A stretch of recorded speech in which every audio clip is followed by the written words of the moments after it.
Надеюсь, что двоефронтия никакого не будет, или пятифронтия, как некоторые говорят, что сейчас вот множество маленьких фронтов организуется. Хотя надо сказать, что все партии, парламентские партии нашей республики, почти все, создали свои такие вот движения народной поддержки. Например, коммунисты начали создание своего народного движения под названием «Русский лад». Справедливая Россия создала свой аграрный народный фронт. Значит, вот у Единой России есть координационный совет ОНФ.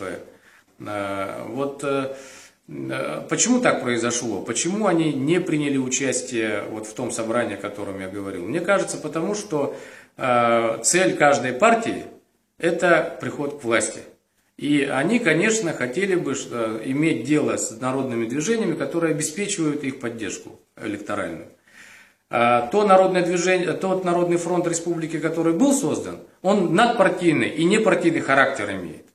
И он не выдвигает своих кандидатов в депутаты, а он, главная его цель – это защитить интересы граждан и нашей республики, интересы республики через тех депутатов, которые будут избраны в будущий парламент республики. Чтобы эти депутаты были способны защитить интересы республики. Ну, например, во взаимоотношениях с крупнейшими транснациональными корпорациями, которые сегодня работают во всех важнейших отраслях нашей республики. У нас сегодня экономика республики не управляется из Якутска.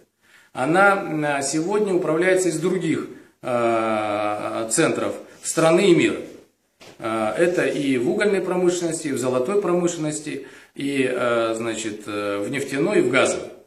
Поэтому очень остро стоит вопрос о установлении справедливых отношений с этими корпорациями, чтобы они платили все налоги и все платежи в республиканский бюджет сполна и деньгами, а не борзыми щенками. И второе, чтобы интересы граждан учитывались в первую очередь в их работе. Сегодня очень много критики со стороны жителей республики к деятельности этих компаний. Ну, простой пример. На ремонт аэропорта Тикси ни одна из этих корпораций не выступила с инициативой помочь. Деньгами ли, вертолетами ли, еще чем-то. А Тикси этой зимой был на грани замерзания. Или другой вопрос. Строительство Восточно-Сибирь-Тихий океан нефтепровода фактически не затронуло, не дала синергетического эффекта в деятельности малых и средних предприятий нашей республики. Они так и не смогли прорваться к тем подрядам огромным, которые были освоены на строительстве этой трубы нефтяной. Таких вопросов много, и для установления справедливых отношений с этими крупнейшими корпорациями, обладающими огромными финансовыми и административными ресурсами, необходимо, конечно, боевитый, независимый, профессиональный, опытный, умеющий отстоять интересы граждан республики парламент. Пользуясь моментом, что через 2 дня в нашей республике будет отмечаться очередной День Республики 27 апреля.